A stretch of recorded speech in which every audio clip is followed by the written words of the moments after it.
Merhaba arkadaşlar, kanalıma hoş geldiniz. Green Hell'in Amazon'un ruhları modunu oynamaya devam ediyoruz. Geçtiğimiz bölümde Moagi köyünün güvenini kazanmak için gereken görevlerden bir tanesini yaparak kaybolan çocuklardan birisini köye bırakmıştık ve kamp alanımız olan bu bölgeye gelmiştik. Burada save aldık.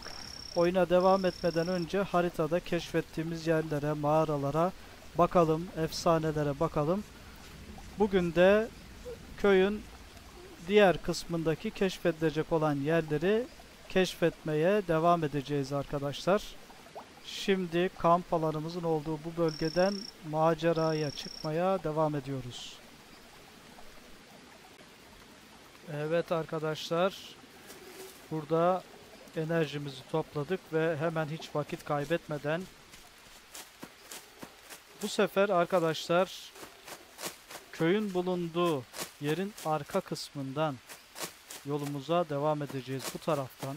Bakın bu kısımdan bu sefer yine dağların kenarından gideceğiz. O dağların etrafını tamamen gezdikten sonra orta kısımlara ondan sonra bakacağız arkadaşlar. Herhangi bir şey var mı diye. Evet bakın Moagi köyü bu dağların etrafında çevrelenmiş bulunuyor. Biz bu dağların kenarlarındaki mağaralara girip o mağaralardaki efsaneleri çözerek Moagi köyünün güvenini kazanmamız için gereken görevleri yapıyoruz. Şu kısımdan yolumuza devam edelim diyorum arkadaşlar. Böyle geniş alanlar gelebiliyor bazen. Boş alanlar gelebiliyor. Buralarda arkadaşlar dikkat edelim. Hazırlıklı olmamız gerekiyor. Çünkü ormanın ortalarına, derinliklerine giriyoruz. Ve burada varahallar bizi karşılayabiliyor. Nereden çıkacağını kestiremiyoruz. Her an az önce arkamızda bizi takip ediyordu. Arkamızdan gelebilirler. Bakın burada yine bir işaret var. Yine burada bir şeyler dikmişler buraya. Bunu yıkalım.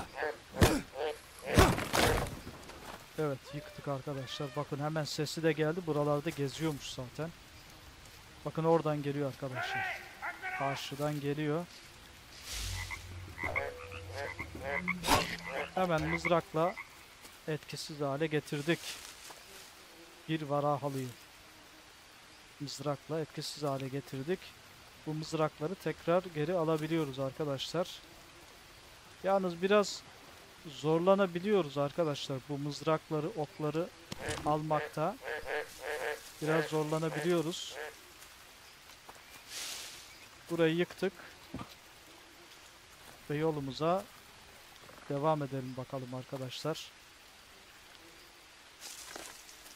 Ormanın derinliklerine girdik şu anda.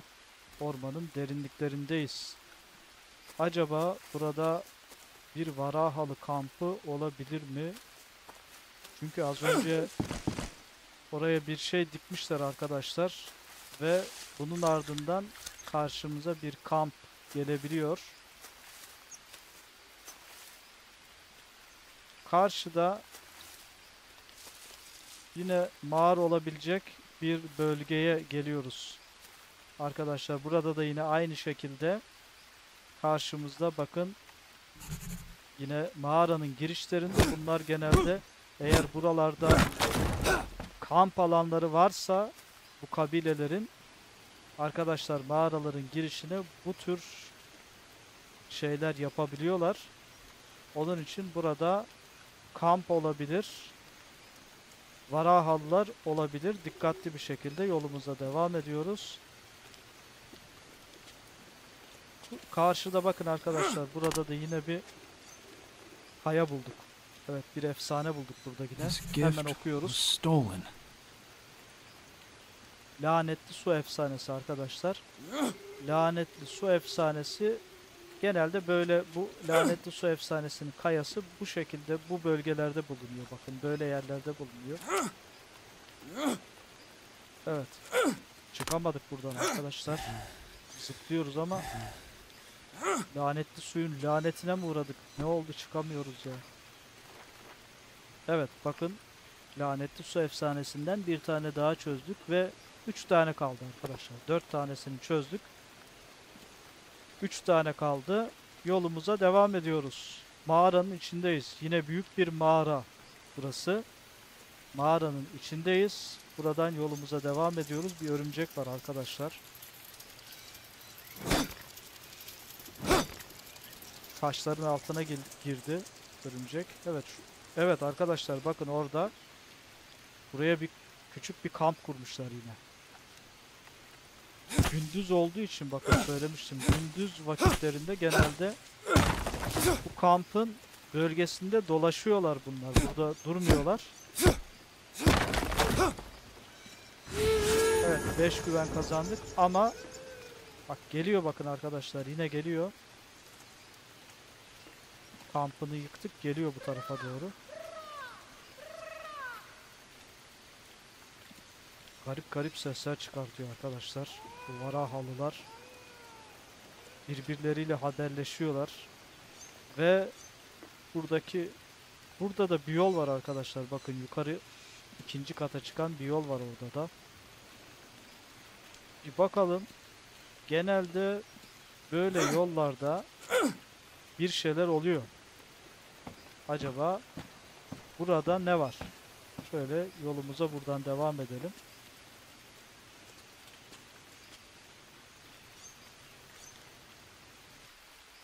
Bir mağara girişi arkadaşlar. Mağaraya girdik. Buradan yolumuza devam ediyoruz. 2 tane çıkışı olan küçük bir mağara. Evet.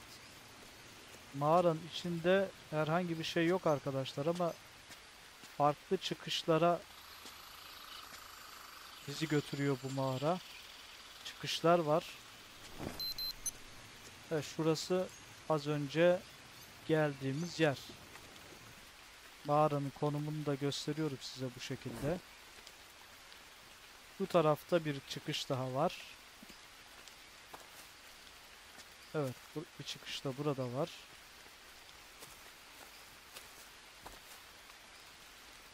Buradan devam edelim yolumuza. Aşağıya doğru. Şu aşağıda da arkadaşlar bakın bir mağara var. O mağaraya doğru da bir gidelim. Buraları gezdik. Şuradan giderek aşağıya inelim. Ve o yolu takip edip aşağıdaki mağaraya da girelim. Şuradan inebilecek miyiz bakalım yaralanmadan. Bazen buralarda inerken arkadaşlar dikkat edin, yaralanabiliyorsunuz. Biz yaralanmadık şimdilik ve karşıdaki mağaraya doğru gidiyoruz. Bu küçük bir mağaraya benziyor burası arkadaşlar. Evet, ve karşımızda bir efsane daha var. Bir kaya daha var. Buradaki akrebi öldürelim ve bu kayayı da okuyalım. Küçük bir mağara. It should be able to fly. Evet, bir efsane daha çözdük. Zanaatkar efsanesi arkadaş. 2 tane kayamız kaldı. Zanaatkar efsanesi. Bu efsaneyi çözmemiz için 2 tane kayamız kaldı. Diğer kayaların da birçoğunu çözdük. Onlar da az kaldı. Bir de Uluyan Ruh diye bir kayaya rastlamıştık. Onu yeni açtık. Bunları da çözdüğümüz zaman karşımıza bir bulmaca çıkacak. O bulmacayı çözmeye çalışacağız arkadaşlar. Şimdi yolumuza devam edelim kaldığımız yerden. Konumunu da gösterelim buranın. Evet, buradaki kayanın konumu da bu şekilde. Buradan yolumuza, yine dağların kenarlarından yolumuza devam ediyoruz. Evet, karşımıza çıkan Varaha kamplarını yıkıyoruz. Esirleri kurtarıyoruz. Cesetler varsa cesetleri yakarak bir çeşit ritüel uyguluyoruz. Çocukları kurtarıyoruz. Ormanın çeşitli yerlerinde bulunan çocuklar var. Bunları kurtarıyoruz ve Moagi köyünün güvenini kazanmaya çalışıyoruz. Arkadaşlar, görevimiz bu. Amazon'un ruhları modunda yapacağımız görevlerden bir tanesi bu köyün güvenini kazanmak. Ve bunun için de bu ormanı karış karış gezmemiz gerekiyor arkadaşlar. Evet, bu ormanı karış karış gezmemiz gerekiyor. Çokça mağara bulunuyor. Ormanın çeşitli yerlerine dağılmış olan görevler var. Evet, bunların konumlarını da zaman zaman gösteriyoruz. Burada da arkadaşlar şöyle bir yer var. Bir su kenarı mevcut burada.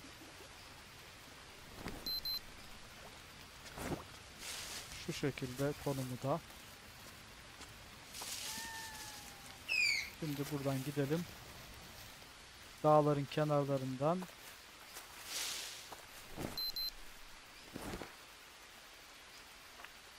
zaman zaman haritadaki yerimize de bakıyoruz arkadaşlar. Evet, yine sülük yapıştı. Bakın yağmur yağıyor arkadaşlar. Yağmur yağdığı zaman daha sık sülük yapıştığına şahit oluyoruz. Evet, bu sülükleri hemen vakit kaybetmeden çıkartmamız gerekiyor. Buradan yolumuza devam edeceğiz ama arkadaşlar şurada bir palmiye ağacı var. Bu palmiye ağacının bunu baltayla buna vurduğumuz zaman bunun içinden bir palmiye kalbi çıkıyor. Bu karbonhidrat var bunda ve su seviyesini de arttırıyor. Bunu alabiliriz yanımıza. Aynı zamanda karşımıza çıkan bu tür çiçekleri de toplayalım ve pansuman yapmak için bunlar da gerekli oluyor bize. Bakın, tütün pansuman için gerekli olan ve posta pansuman için gerekli olan bu çiçekleri de mutlaka toplayalım arkadaşlar. Pansuman hem bizim için lazım oluyor. Çünkü ormanda çokça geziyoruz. Zehirlenme riskimiz var, yaralanma riskimiz var. Varahallarla mücadeleye girdiğimizde yaralanabiliyoruz. Bunun için de bu pansumanlar bize lazım oluyor arkadaşlar. Fazlalık malzemeleri ben genelde yok etmeyi tercih ediyorum.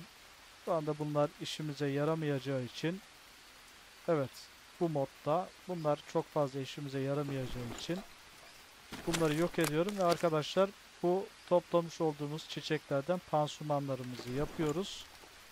Ancak yaprak bandajımız da azalıyor. Pansumanları yaprak bandajla yaptığımız için yaprak bandajımız da azalıyor. Onun için sarı çiçeklerden bulduğumuzda yaprak bandaj için onları da toplayacağız arkadaşlar. Şöyle bir yere geldik. Evet, sarı çiçeği de burada bulduk arkadaşlar. Bunu da yaprak bandaj için kullanacağız ama arkadaşlar burada bir ses geliyor. Sinek sesleri geliyor. Bir kontrol edelim ağaçları. Ceset olabilir burada.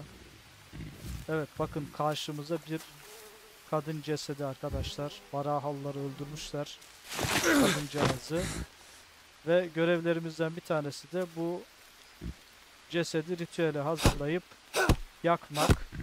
Burası çok uzun olmasın diye kaydı durdurup sonra devam edeceğiz arkadaşlar. Cesedi hazır hale getirdikten sonra evet, kaydımıza devam edeceğiz.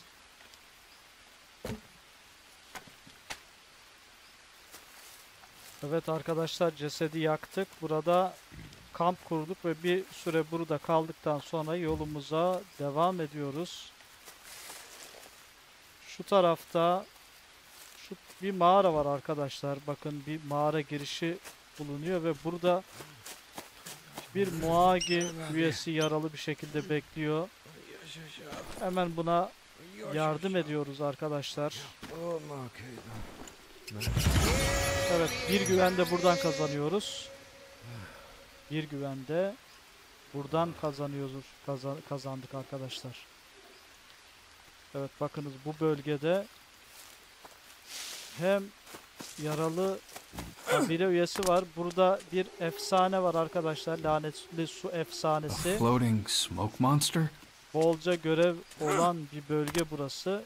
Şu ileride de cesedi yakmıştık. Ateş yanıyor orada. 3 tane görev var bu bölgede arkadaşlar. 3 tane görev. Bu bölgede 3 tane görev var. Bu görevleri yapıp yolumuza şu mağaranın olduğu yerden devam edeceğiz. Şuradan geldik. Yeri gösterelim tekrar. Arkadaşlar buradan geldik. Bakın buraya kamp kurmuştuk. Şuradan bir yol iniyor aşağıya doğru. Evet, konumu gösterelim. Bakın konum burası. Bu konumda 3 tane görev bulunuyor. Hemen hayati değerlerimizi yükseltmek için gereken yiyecekleri yiyelim. Su seviyemiz biraz düşmüş. Buralardan kendimize su sağlıyoruz. Evet arkadaşlar ve az önce gördüğümüz mağara girişinden yolumuza devam edeceğiz. Bunlar çürümeden hemen yiyelim. Bazı meyvelerimiz çürümüş arkadaşlar. Evet, cesedi yaktığımız yerde sönmüş. Ve şurada bir mağara vardı. O mağaradan yolumuza devam ediyoruz arkadaşlar. Buradan bir yol gidiyor aşağıya doğru.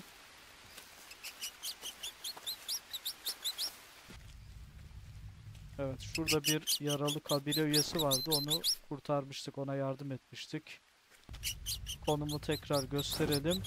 3 tane görev mevcut burada, bu konumda. Haritanın üst kısımlarındayız ve yine sürük yapışmış arkadaşlar. Hemen sürüklerden kurtulalım. Akıl sağlığımızı düşürmeden bunlar. Çokça sülük var bakın burada.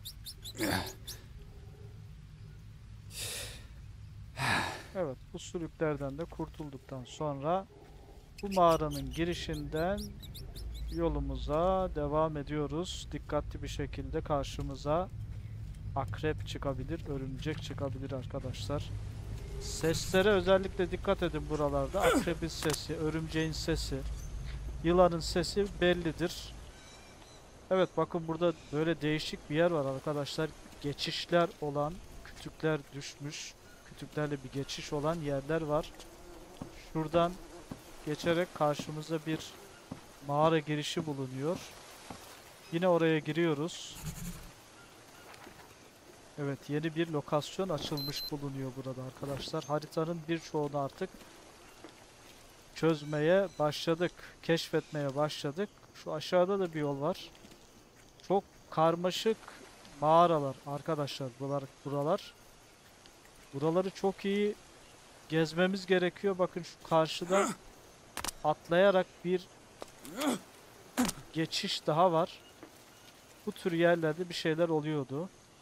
Buralardan atlayarak yine geçeceğiz. Genelde kaya bulunuyor buralarda. Evet bakın karşımızda yine bir kaya bulduk. Konumu da bu şekilde. Bu kayadaki efsaneyi de No okuyalım. animal or human would go near it. Kitabımızın ikinci sekmesinde kayaların efsaneleri bulabiliyoruz. Evet arkadaşlar, Uluyan Ruh efsanesinden yeni açmıştık bunu. Bir tanesini daha burada bulduk. Başka buradan bir yol gitmiyor. Geri döneceğiz onun için. Geri dönüp aşağıdan yolumuza devam edeceğiz arkadaşlar. Ama şuradan atlayabilir miyim acaba yaralanmazsam? Evet. Yaralanmadan aşağıya geçebildik hemen kısa yoldan. Buradan bir yol çıkıyor. Şu aşağıya bir yol iniyor. Çok karmaşık ve çokça geçişleri bulunan bir mağara arkadaşlar. Buradaki mağaralar genellikle böyle büyük. Büyük, buraları gezmemiz gerekiyor. Efsaneler genelde burada bulunuyor. Genelde burada bulunuyor efsaneler. Bunun için de buraları mutlaka gezmemiz gerekiyor ve dikkatli olmamız gerekiyor. Zaman zaman sesler duyuyoruz. Çok vakit kaybetmeyelim diye uğraşmıyoruz arkadaşlar. Ama dikkatli bir şekilde buradan geçelim. Bakın şurada bir çıkış var. Bir çıkış burada var. Evet, burada herhangi bir konum açılmadı arkadaşlar. Konumu bu şekilde. Yani yeni lokasyon olarak vermedi bize burayı. Herhalde buradan girmişiz daha önce. Şuraya bakalım, bir şey var mı? Bir kaya var ama herhangi bir şey yok üzerinde. Şurada bir su var. Su da gidiyor olabilir aşağıya doğru ama şimdi mağarayı keşfetmeye devam edelim. Çünkü şuradan bir yol görmüştüm. Yukarı doğru giden bir yol vardı arkadaşlar. Şurada bir yer var ama oraya bir çıkış yok. Buradan bir çıkış yok. Yolumuza buradan devam edelim. Evet, bakın burada da bir kütük var. Yukarıya doğru bir yol çıkıyor arkadaşlar buradan. Buradan yukarıya doğru çıkacağız. Orada da başka bir mağara girişi var yine. Hatta çıkış. Mağaranın çıkışı. Evet. Konum bu şekilde. Haritada bakın birçok mağara girişleri ve çıkışları burada keşfetmiş olduk. Az önce üst kattan girdiğimiz yer arkadaşlar. Şurada bir yer daha var aşağıda. Bakın karşıda bir mağara göremiyorum. Onun için buradan yolumuza yine devam edelim. Üst kata girmiştik. Buraya, evet, buraya da girdik arkadaşlar. Şuradan geçtik. Buraya yukarıdan girmiştik. Kaya çözmüştük yukarıda. Aşağıya doğru gidiyoruz. Aşağıda bir çıkış var. Şurada bir yer var. Evet, burada herhangi bir şey yok. Bazen kaya olabiliyor. Onun için bakıyorum arkadaşlar. Yeni bir lokasyon burada yine keşfetmiş olduk. Konumu da bu şekilde. Evet arkadaşlar. Buradan çıktık. Şu tarafa doğru bir bakalım. Biraz daha gezelim. Buralarda başka şeyler olabilir. Su seviyemiz düşüyor. Bu meyveler bize biraz su sağlıyor. Bu meyvelerden biraz su ihtiyacımızı karşılayabiliriz. Evet, az önce girişleri olan mağaraların en alt kısmı burası arkadaşlar. Yukarıları gezdik. Bu mağaranın içine girdik ve şimdi şuradan yolumuza devam edelim. Belki buralarda da bir şeyler bulabiliriz. Sesler geliyor. Örümcek sesleri. Çok fazla yaklaşmadan o seslere dikkat ederek yolumuza devam edelim. Evet arkadaşlar, bir lokasyon daha açtık burada. Yeni lokasyon diyor. Bakın aşağıda bir su var. Suya atlarsak oradan belki başka bir yere çıkıyor olabiliriz. Ama buraları daha yarım bırakmak da istemiyorum. Buradan yolumuza devam edeceğiz ama buradan da bir yol gidiyor. Buranın konumuna bakalım, not edelim bir yere. Buraya daha sonra gelebiliriz belki arkadaşlar. Önce bu taraftan yolumuza yine devam edelim. Şu meyve arkadaşlar karbonhidrat, protein, bunları sağlıyor bize. Karbonhidrat, protein tarzı. Evet. Hayati değerlerimizin, evet bakınız, 15 protein, 25 karbonhidrat ve enerji de verdi bize. Bayağı iyi bir meyve. Onu da rastladığımız zaman, yolda giderken buna rastladığımız zaman mutlaka alalım. Bunu da kullanalım. Mağaraların kenarlarından gidiyoruz. Bu yiyecek zehirli arkadaşlar. O çiçek, bilinmeyen çiçek olarak yazıyor. Onu almayın. Zehirli. Evet, az önceki bataklık burası da, şu karşıdaki yer arkadaşlar. Bu taraftan gelmiştik. Bu bataklığın etrafında gezmiş olduk. Evet, bu mağaradan çıktık. Şu tarafa gitmiştik. Şimdi bu taraftan yolumuza devam ediyoruz. Görüyorsunuz arkadaşlar ne kadar çok mağara var. Ve bazen zorlu geçişler de oluyor. Bu geçişlerin yerlerini bilmemiz gerekiyor. Buralarda efsaneler bulunuyor. Bu efsaneleri çözmemiz gerekiyor ve bir mağara girişi daha karşımıza çıktı bakın. Bakın, bir mağara girişi daha karşımıza çıktı ve girişte bir de konuma bakalım. konumuna bakalım. Girişte bir de Varahalların bir yaptığı bir şey var yine burada. Bunu yine yıkalım arkadaşlar. Bu bize gösteriyor ki burada Varahallar olabilir. Dikkatli olmamız gerekiyor. Evet, akrebi öldürdük.